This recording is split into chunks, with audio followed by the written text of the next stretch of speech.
하나님의 말씀 함께 보겠습니다. 마태복음 24장 38절에서 47절입니다. 신약성경 마태복음 24장 38절에서 47절까지 봅니다. 홍수 전에 노아가 방주에 들어가던 날까지 사람들이 먹고 마시고 장가들고 시집가고 있으면서 홍수가 나서 그들을 다 멸하기까지 깨닫지 못하였으니 인자의 임함도 이와 같으리라. 그때 두 사람이 밭에 있음에 한 사람은 데려가고 한 사람은 버려둠을 당할 것이요 두 여자가 맷돌질을 하고 있음에 한 사람은 데려가고 한 사람은 버려둠을 당할 것이니라. 그러므로 깨어 있으라.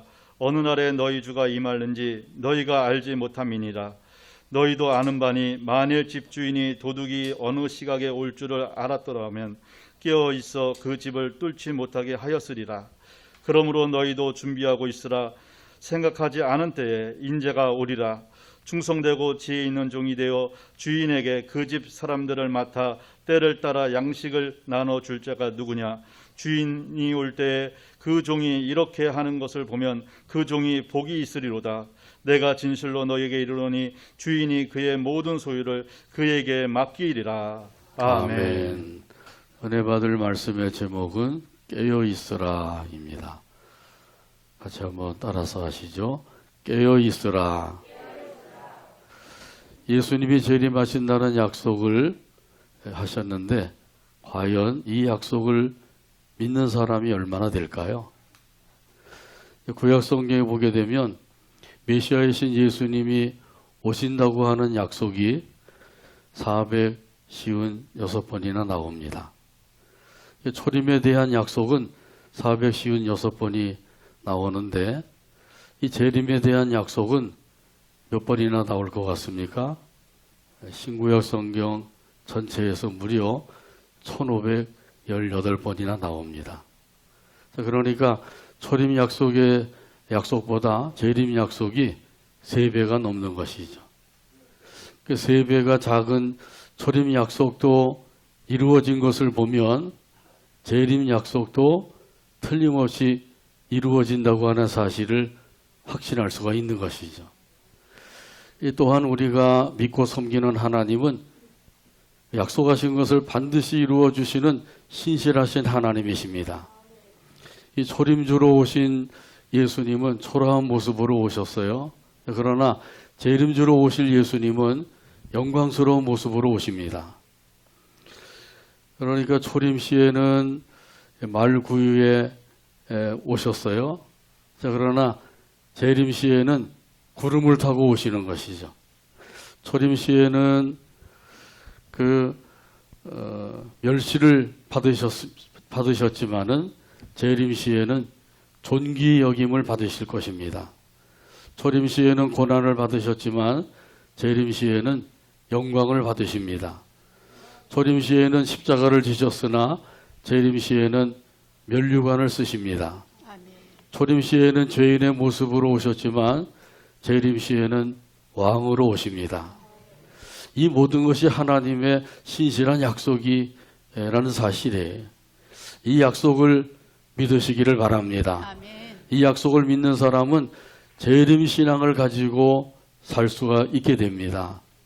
이 세상을 이 신앙을 가지고 사는 사람들, 이런 사람들은 항상 깨어 있게 됩니다. 이렇게 깨어 있는 사람들, 이런 사람들은 때와 시기를 잘 분별할 수가 있는 것이죠.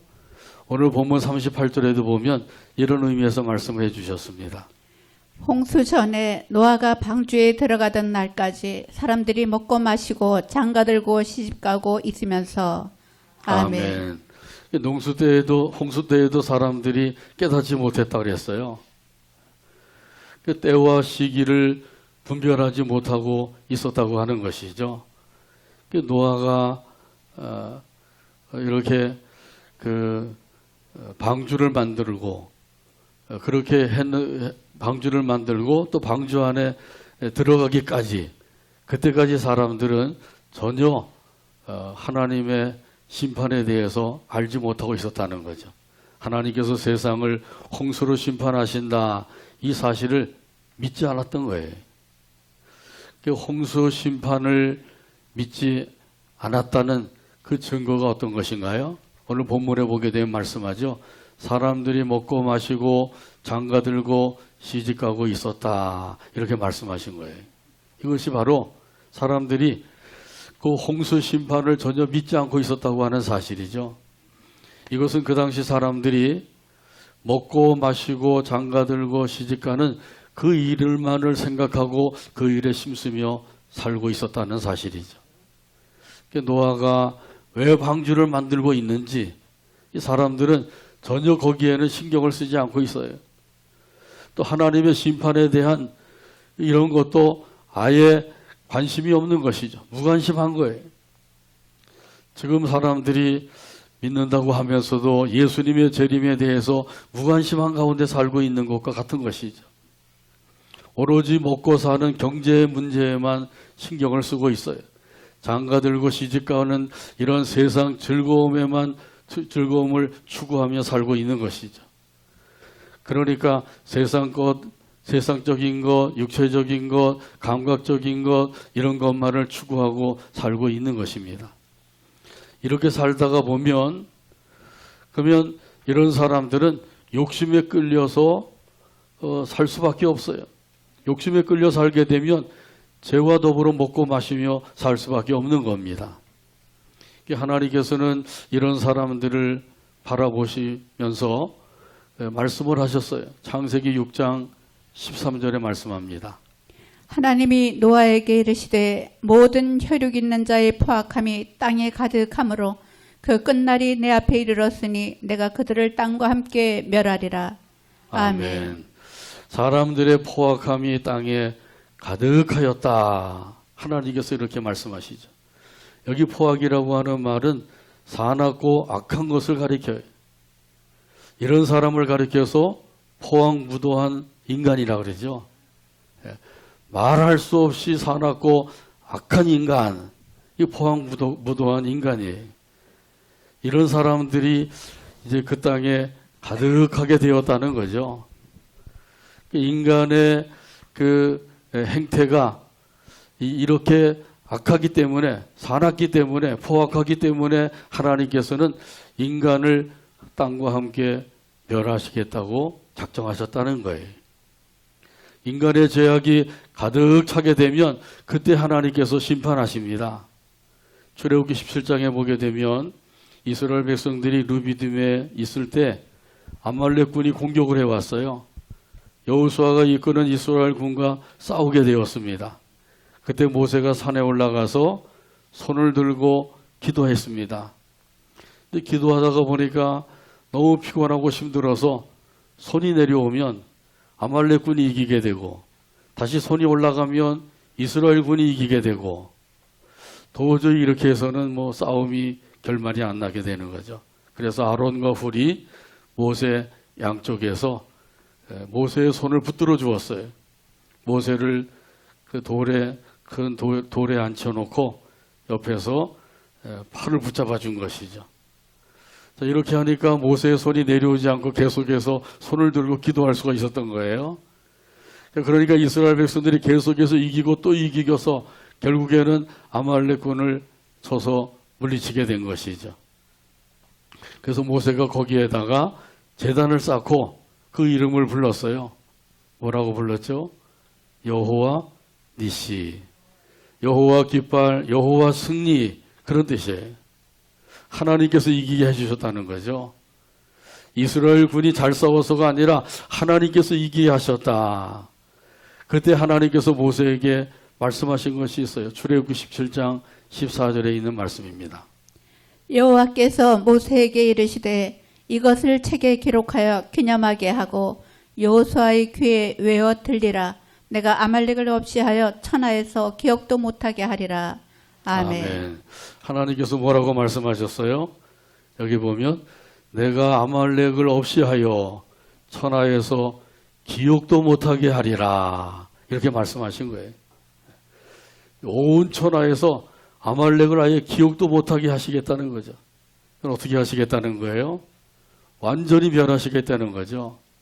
아말렉이라고 하는 이름조차도 없게 만들어 버리시겠다는 거예요. 그런데 하나님께서 당장 아말렉을 멸하지 아니하시고 약 400년 후인 이 사울 왕 때 그때 아말렉을 쳐서 완전히 멸하게 하셨어요. 자, 이렇게 하신 그 까닭이 무엇일까요? 그것은 아말렉의 죄악이 가득 찰 때까지 기다리고 계셨던 거예요. 하나님께서는 우리가 죄를 범하여도 당장 그 죄값을 치르게 하지 아니하셔요.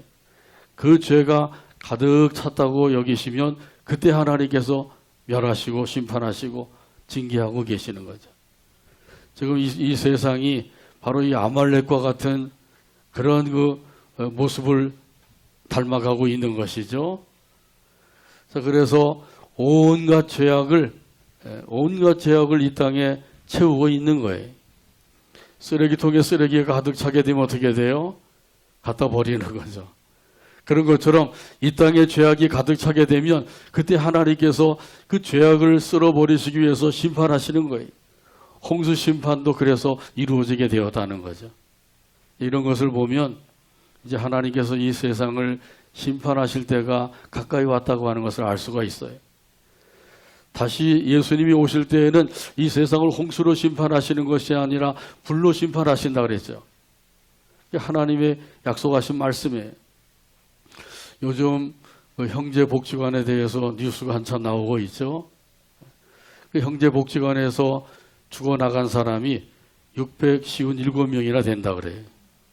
전에는 뭐 500여 명 그렇게 했는데 이번에 다시 조사하면서 100명 정도가 더 늘어났다 그러죠. 이런 사람들이 그냥 아무 죄도 없이 죽어나가고 거기서 얻어맞고 죽고 뭐 또 약물을 투여받고 죽기도 하고 그러니까 그 죽은 사람들을 그냥 안배장하고 이렇게 했다는 거예요. 30여 년 동안에 아직까지도 결말이 안 나가지고 이제 지금 한참 뭐 뉴스에 나오고 있는데 이런 그 악한 일들이 벌어졌는데도 불구하고 이 전두환 대통령 때 훈장을 또 받았다 그래요. 아주 악한 일을 잘했다고 훈장을 준 것 같아요. 그런 사실을 알고 2018년에는 또 훈장을 취소했다 그러더라고요. 아무리 뭐 잘못했는데도 훈장을 받았다 할지라도 결국 알려지게 되면 훈장도 취소받게 되는 거죠. 하나님께서 이 세상을 다시 오실 때에는 불로 심판하신다. 이 세상이 심판을 받을 때가 가까이 왔다고 하는 사실을 우리가 깨닫는 게 참으로 중요한 것이죠. 다시 말하면 예수님께서 재림하실 날이 가까이 왔다. 이 사실을 우리가 알고 사는 게 참으로 중요하다는 사실이에요. 오늘 본문 39절에도 말씀합니다. 홍수가 나서 그들을 다 멸하기까지 깨닫지 못하였으니 인자의 임함도 이와 같으리라. 아멘. 노아 홍수 때 40일 동안 비가 내렸다 그러죠. 밤낮으로 비가 퍼부었어요. 그러니까 나중에 집이 물에 잠기게 되고 높은 산까지도 다 물에 잠기게 되었다 그랬어요. 이렇게 해서 사람들이 죽어가면서도 왜 죽는지를 알지 못하고 죽었다고 하는 것이죠. 오늘 본문에 보게 되면 그래서 말씀하셔요. 그들을 다 멸하기까지 깨닫지 못하였으니 인자의 임함도 이와 같으리라. 한번 따라서 하실까요? 그들이 다 멸하기까지 깨닫지 못하였으니 인자의 임함도 이와 같으리라. 아멘. 노아 홍수 때 사람들이 죽어가면서도 심판을 받으면서도 왜 심판을 받는지 알지 못하고 그렇게 죽어갔는데 예수님이 오실 때에도 마찬가지라는 거예요. 노아 홍수 때나 예수님이 재림하실 때나 똑같다고 하는 사실을 말씀해 주고 있는 겁니다. 세상 사람들이 분별을 못하고 살고 있는 거죠. 깨닫지 못하고 있다고 하는 사실이에요. 그러므로 깨닫는 은혜가 참으로 중요한 것이죠. 이 깨닫는 은혜가 충만하게 되기를 바랍니다. 깨닫고 깨어 있으면 그러면 깨어서 준비하며 살 수가 있는 것이죠. 예수님이 재림하실 때 참으로 놀라운 일이 벌어질 것을 말씀해 주셨어요. 오늘 본문 40절에서 말씀합니다. 그때에 두 사람이 밭에 있음에 한 사람은 데려가고 한 사람은 버려둠을 당할 것이요. 아멘. 그 두 사람이 밭에서 일을 하고 있었다 그러죠. 그런데 한 사람은 데려감을 받고 한 사람은 버려둠을 당하게 될 것이라 그랬어요. 그러니까 예수님이 재림하시는 그 순간까지 사람들은 일상생활을 하고 있다고 하는 거예요. 언제 어느 시에 예수님이 재림하실는지 그것은 아무도 예상하지 못한다고 하는 사실이죠. 그렇기 때문에 하나님께서 우리에게 말씀하시는 것은 깨어서 준비하라. 깨어서 준비하는 사람은 데려감을 받게 될 것이라고 말씀하셨어요. 근데 때와 시기도 분별하지 못하고 사는 사람들, 이런 사람들은 준비를 할 수가 없는 것이죠. 준비를 하지 아니하면 어떻게 된다고요? 버림을 당하게 될 것이라고 말씀하셨어요. 그러므로 깨어서 준비하며 살게 되기를 바랍니다.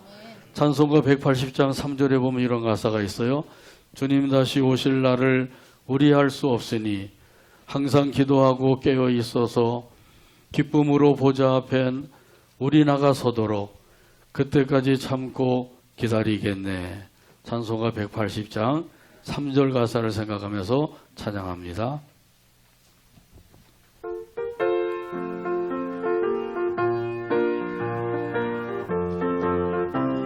주님 다시 오실 날을 우리 알 수 없으니 주님 다시 오실 날을 우리 알 수 항상 기도하고 깨어 있어서 항상 기도하고 깨어 있어서 기쁨으로 보좌 앞에 우리 나가서도록 기쁨으로 보좌 앞에 우리 나가서 그때까지 참고 기다리겠네. 그때까지 참고 기다리겠네. 나팔 불 때 나의 이름 나팔 불 때 나의 이름 나팔 불 때 나의 나팔 이름 불 때 나의 이름 나팔 불 때 나의 나팔 이름 불 때 나의 이름 부를 때 잔치 참여하겠네. 잔치 참여하겠네. 아멘. 주님이 다시 오실 날은 아무도 알 수가 없다고 찬송 가사에도 있죠. 그날과 그 시는 알 사람이 없는 거예요. 아무도 모르기 때문에 어떻게 해야 된다고요? 항상 기도하고 깨어 있어야 된다는 것이죠. 그러면 어떻게 됩니까? 기쁨으로 주님을 맞이하게 됩니다. 할렐루야. 저와 여러분이 항상 기도하고 깨어 있어서 우리 주님을 기쁨으로 맞이하게 되기를 간절히 바랍니다. 우리 예수님이 재림하시는 날을 아무도 알지 못한다 그랬어요. 이런 사실에 대해서는 오늘 본문 47절에서도 말씀합니다.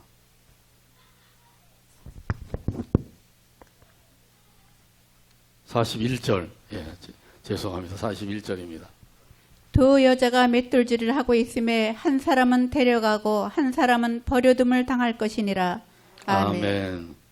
제가 41절을 읽으면서 47절이라고 또 말이 나와요. 손과 입이 따로 또 돌아요. 이제 나이가 들어간다는 증거입니다. 예수님이 재림하시는 날까지 이 사람들의 일상생활이 계속되고 있다고 하는 사실을 또 말씀해 주고 있죠. 이 두 여인이 열심히 맷돌질을 하고 있어요. 이렇게 맷돌질을 하는 것은 밀이나 보리를 갈아서 가루로 만들기 위한 것이죠. 또 맷돌질을 하는 것은 두부를 만들기 위해서 물에 불린 콩을 갈기 위해서 맷돌질을 하기도 하죠. 저도 학교 다닐 때 방학 되면 집에 가서 맷돌질을 많이 해봤어요. 집에서 특별히 제가 농사 일을 도울 수도 없고 그래서 맷돌로 이제 곡식을 보리 같은 걸 타기도 하고, 그리고 겨울에는 두부를 만들기 위해서 물에 불린 콩을 가는데 물에 불린 콩을 가는 거 힘들더라고요. 그게 걸쭉하게 나오니까 맷돌이 잘 안 돌아가요. 혼자 돌리긴 힘들어요.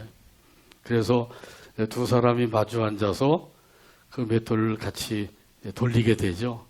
제가 그 일을 좀 많이 집에 가면은 돕고 그랬었는데, 그런데 이렇게 같이 일을 하다가도 예수님이 재림하실 때 한 사람은 데려감을 받고 한 사람은 버려둠을 당하게 된다는 거예요. 그러니까 얼마나 놀라운 일이에요. 갑자기 일을 하고 있는데 한 사람이 사라져 버린 거예요. 나는 이거 뭐야? 이렇게 되는 것이죠. 어떤 사람이 데려감을 받게 된다고 말씀하셔요? 오늘 보면 42절에서 말씀합니다. 그러므로 깨어 있으라. 어느 날에 너희 주가 임할는지 너희가 알지 못함이니라. 아멘. 어떤 사람이 데려감을 받는다고요? 깨어 있는 사람이에요. 자, 그러니까 이 깨어 있으라 이 말씀이 얼마나 중요한 말씀인지요. 하나님께서 우리에게 깨어 있으라고 말씀하고 계신 것은 우리 모두가 다 예수님이 재림하실 때 데려감을 받게 하기 위해서라는 말씀이에요. 깨어 있으라 그러니까 어떤 사람들은 그러면 지금부터 잠도 자지 말고 항상 깨어 있으라는 것이냐? 그렇게 되면 결국 어떻게 돼요? 그렇게 한 일주일쯤 지나면 정신병원에 가야 돼요. 여기 깨어 있으라고 하는 말씀은 영적으로 깨어 있으라고 하는 말씀이죠. 영적으로 깨어 있다고 하는 것은 어떤 거예요? 기도하라는 거예요. 우리 교회 목표 두 번째가 무엇이죠? 기도로 깨어 있자 하는 것이죠. 한번 따라서 하실까요? 기도로 깨어 있자. 이 목표를 아주 잘 세웠어요. 누가 세웠는지요? 이 목표대로 살면 되는 거죠. 기도로 깨어 있게 되기를 간절히 바랍니다. 지금 우리가 살고 있는 이 시대를 분별할 수가 있어야 돼. 이 시대가 지금 어떠한 시대인가? 성경에 보게 되면 하나님께서 이 시대를 가리켜서 어떤 때라고 말씀하고 계시나요? 자다가 깰 때라고 말씀하세요. 자다가도 깰 때다. 그러니까 영적인 잠을 자는 사람들은 빨리 깨어나게 되기를 바랍니다. 로마서 13장 11절에서 말씀합니다. 또한 너희가 이 시기를 알거니와 자다가 깰 때가 벌써 되었으니 이는 이제 우리의 구원이 처음 믿을 때보다 가까웠음이라. 아멘. 자다가 깰 때가 벌써 되었다. 벌써 깰 때가 지나갔다는 거예요. 근데 아직까지도 자고 있으면 안 된다는 거죠. 그러니까 빨리 영적인 잠에서 깨어나야 돼. 언제까지 이렇게 잠에 취해 있게 된다고 하면 이런 사람들은 깨어서 예수님을 맞이할 수가 없다고 하는 거예요. 예수님이 재림하실 때 데려감을 받아야 되는데 버려둠을 당하게 되면 그보다 더 힘들고 어려운 일이 없는 거죠. 그보다 더 불행한 일이 없는 거예요. 그렇기 때문에 하나님께서는 말씀을 통해서 우리에게 깨우쳐주고 계신 거예요. 깨어 일어나라. 깨어서 일어나게 되기를 바랍니다. 정신을 차리고 근신하여 기도하게 되기를 바랍니다. 기도로 깨어 있으라는 말씀이에요. 이 말씀대로 살면 돼요. 근데 사람들이 말씀대로 살려고 그러지 않죠. 말씀을 듣고 읽으면서도 또 말씀을 잘 알고 있으면서도 말씀대로 살지 못하는 사람들이 많이 있어요. 왜냐하면 그 속에 청개구리가 들어있어서 그래요. 이 청개구리는 항상 어떻게 해요? 엄마의 말대로 하지 않고 반대로 하는 거죠. 하나님께서 아무리 말씀하셔도 그 말씀대로 하려고 그러지 않고 꼭 반대로 하려고 하는 사람들이 있어요. 또 사람이 얘기해도 그 얘기가 옳은 얘기인데도 그 옳은 얘기대로 하려고 그러지 않고 꼭 반대로 하려고 하는 사람들이 있는 거죠. 그 속에 청개구리가 한 마리가 들어있는 거예요. 그 청개구리를 빨리 쫓아보내게 되길 바랍니다. 그러면 우리가 하나님의 말씀을 들을 때, 이 말씀대로 살아야 되겠구나, 이 말씀대로 기도해야 되겠구나, 이렇게 생각을 하게 된단 말이죠. 그러니까 우리가 하나님께서 기도하라 그럴 때 깨어서 기도하는 거예요. 기도로 깨어 있는 거죠. 자, 그런데 기도할 때 기도하지 않으면 어떻게 된다 그래요? 시험에 들게 된다 그래요. 마태복음 26장에 보게 되면 예수님께서 제자들을 데리고 겟세마네 동산에 올라가셨어요. 운동삼아 등산하러 올라가신 것이 아니라 십자가를 지는 문제를 놓고 기도하기 위해서 올라가셔서 철야기도 하셨단 말이죠. 예수님께서 조금 떨어져서 한참 기도하고 와서 보니까 제자들이 뭐라고 있어요? 잠을 자고 있는 거죠.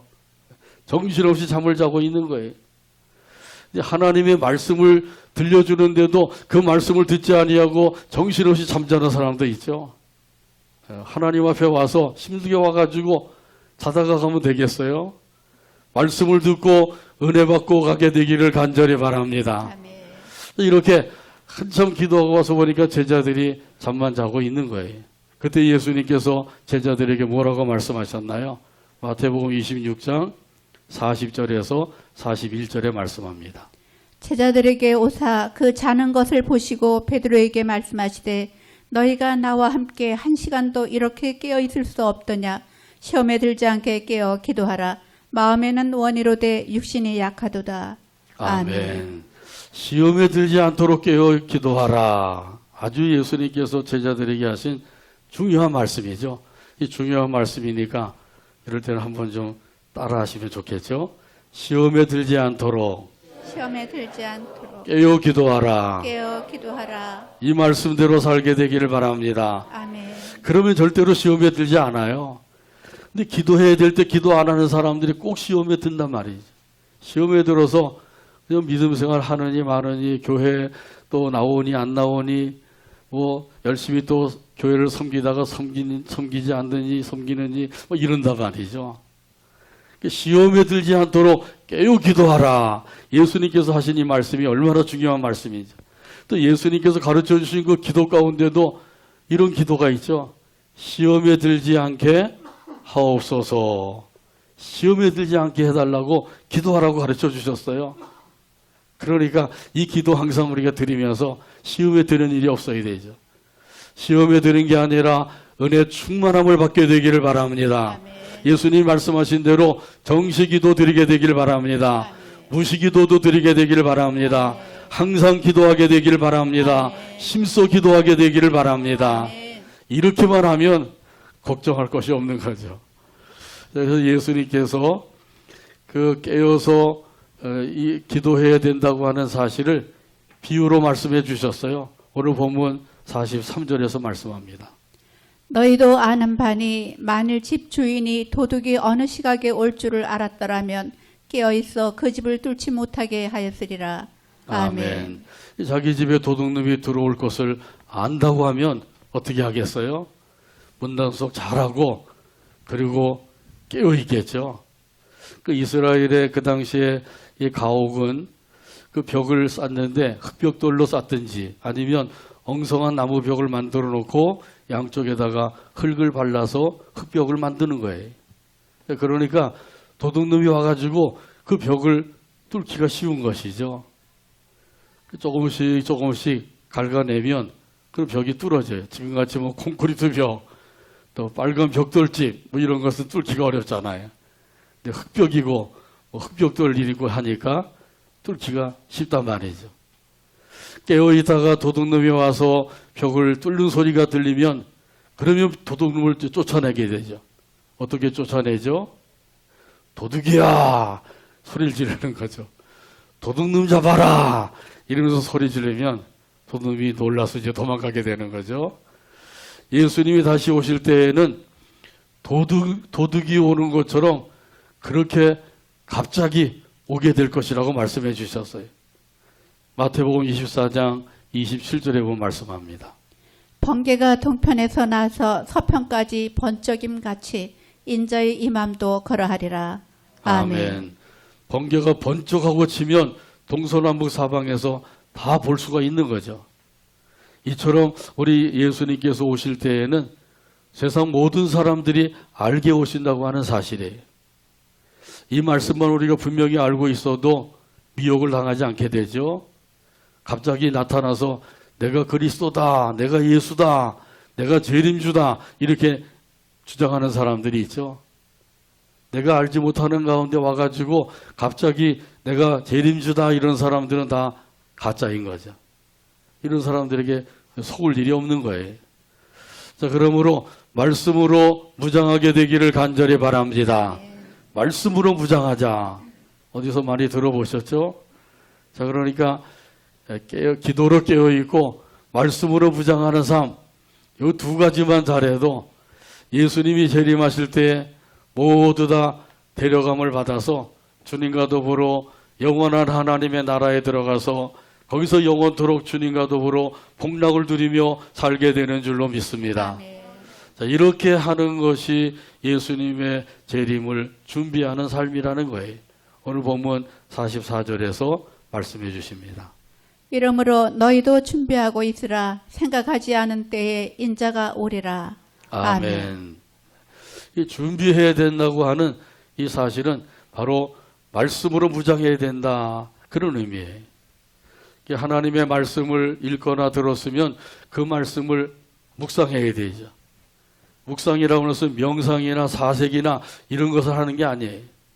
묵상이라고 하는 것은 하나님의 말씀을 어떻게 하면 내 삶에 적용을 시킬까, 이것을 깊이 생각하고 연구하는 거예요. 하나님의 말씀을 읽고 들었으면 그 말씀을 내 삶에 적용시키기 위해서 깊이 생각하고 연구하라는 거죠. 자, 이렇게 하기 위해서 우리가 꼭 해야 될 것은 말씀 붙잡고 기도하는 일이에요. 이 말씀을 듣고 그것으로 끝나면 하나님의 말씀대로 사는 사람들이 별로 없어요. 말씀을 듣고 그 다음에는 그 말씀을 묵상하고 그 말씀대로 살기 위해서 기도해야 된다는 거죠. 왜냐하면 말씀대로 사는 것도 내 힘으로 안 되기 때문에 그래요. 내 힘으로 되면 뭐 그냥 기도 안 해도 되죠. 근데 하나님의 도우심이 필요하거든요. 그래야만 하나님 말씀대로 살 수가 있어요. 많은 사람들이 하나님의 말씀을 읽고 듣고 부지런히 그렇게 하면서도 말씀대로 살지 못하는 까닭이 무엇이냐? 그것은 말씀을 묵상하거나 말씀을 붙잡고 기도하지 않기 때문이에요. 그러니까 이것을 우리가 꼭 빠뜨리지 말고 해야 된다는 거죠. 이 준비해야 된다고 하는 것에 대해서는 마태복음 25장에 보면은 말씀하죠. 열처녀의 비유가 나오죠. 열처녀의 비유가 나오는데 신부를 위해서 친구 10명의 처녀들이 들러리를 서고 있는 거예요. 이들이 다 등불을 켜들고 신랑을 맞이할 준비를 하고 있는 거예요. 기다리고 있는 거예요. 자, 그런데 5 처녀는 기름을 따로 준비하고 있었다 그러죠. 나머지 5 처녀는 기름을 따로 준비하지 아니하고 등불에 있는 기름만 가지고 등불을 밝히고 기다리고 있었던 거예요. 근데 신랑이 빨리 왔으면 괜찮은데 더디 오게 되었다 그러죠. 그 더디 오게 되니까 기다리고 기다리다 다 지쳐서 다 졸고 나중에는 잠이 들고 말았다 그랬어요. 자, 그런데 한밤중이 되어서 소리가 들려왔어요. 신랑이로다. 그러니까 졸고 자고 있었던 그 처녀들이 깜짝 놀라서 다 일어나게 되었죠. 일어나서 보니까 등불이 깜빡깜빡 꺼져가는 거예요. 기름을 따로 준비한 5 처녀는 거기다 기름을 부었어요. 그랬더니 등불이 다시 환하게 밝아지게 되었죠. 근데 미련한 5 처녀, 준비하지 않은 5 처녀는 그때 가서 이제 가게에 가서 기름을 사가지고 그리고 등불을 밝혀서 오니까 이미 혼인잔치에 집에 문이 닫히게 된 거죠. 그 문을 닫아 걸면 열어주지 않는데 혹시라도 혼인잔치를 회방하는 사람이 있을까 그래서 문을 열어주지 않는다는 거예요. 그러니까 이 미련한 5 처녀는 혼인잔치에 참여하지 못하게 된 거예요. 이런 비유의 말씀을 예수님께서 하시면서 권면의 말씀을 주신 것이 있죠. 마태복음 25장 13절 말씀입니다. 그런즉 깨어 있으라. 너희는 그 날과 그 때를 알지 못하느니라. 아멘. 그런즉 깨어 있으라. 이 깨어 있는 삶이 아주 중요한 말씀이라는 거예요. 생각하지 않은 때에 인자가 오리라. 생각하지 못한 때 예수님이 오신대. 예수님께서 오늘 오시겠다. 저도 뭐 이렇게 생각을 안 하고 있어요. 여러분도 뭐 그런 생각 없으시죠? 예수님은 오늘 오시겠어? 근데 오늘 오실 수도 있다는 거죠. 생각하지 않은 때에 인자가 오리라고 그러셨으니까요. 아무도 생각하지 못하고 아무도 그렇게 알지 못하는 가운데 예수님이 오신다고 누누이 말씀하고 계신 거예요. 인자의 임함이 이와 같으리라. 인자가 올 때에는 도둑과 같이 올 것이다. 번개가 통해서 석까지 번쩍이는 것처럼 그렇게 갑작스럽게 돌발적으로 올 것이다. 얼마나 많이 말씀하고 계신지 몰라요. 그러니까 우리에게 고면하신 말씀을 깨어 있어라. 깨어서 뭐 하라고요? 준비하라는 거죠. 그래서 기도로 무장하고 말씀으로 무장하는 삶, 이 두 가지를 잘해야 돼요. 이 두 가지를 잘하지 아니하게 되면 예수님이 재림하실 때 우리가 버려둠을 당하면 어떻게 되겠냐 말이죠. 그러니까 이 준비를 잘하라고 말씀해요. 한 가지 더 예수님께서 우리에게 권면해 주신 말씀이 있어요. 이 재림 약속을 믿는 사람들은 충성된 종이 되어야 된다고 말씀하시죠. 오늘 본문 45절에서 46절에 있는 말씀입니다. 충성되고 지혜 있는 종이 되어 주인에게 그 집 사람들을 맡아 때를 따라 양식을 나눠줄 자가 누구냐. 주인이 올 때에 그 종이 이렇게 하는 것을 보면 그 종이 복이 있으리로다. 아멘. 여기 충성되고 지혜 있는 종은 선한 청지기를 가리켜요. 선한 청지기는 그 자기의 사명을 잘 감당하는 사람이죠. 선한 청지기가 되어서 우리 각자에게 주어진 사명을 끝까지 잘 감당해서, 그래서 우리 예수님이 다시 오실 때 칭찬받고 상급받는 자리에 서게 되기를 바랍니다. 이런 사람이 복 있는 사람이다. 이런 사람에게 복이 있으리라. 이렇게 말씀하고 계세요. 어떤 복을 받게 될 것이라고요? 오늘 본문 47절 다 찾아서 같이 한 목소리로 읽고 오늘 말씀했습니다. 내가 진실로 너희에게 이르노니 주인이 그의 모든 소유를 그에게 맡기리라. 아멘.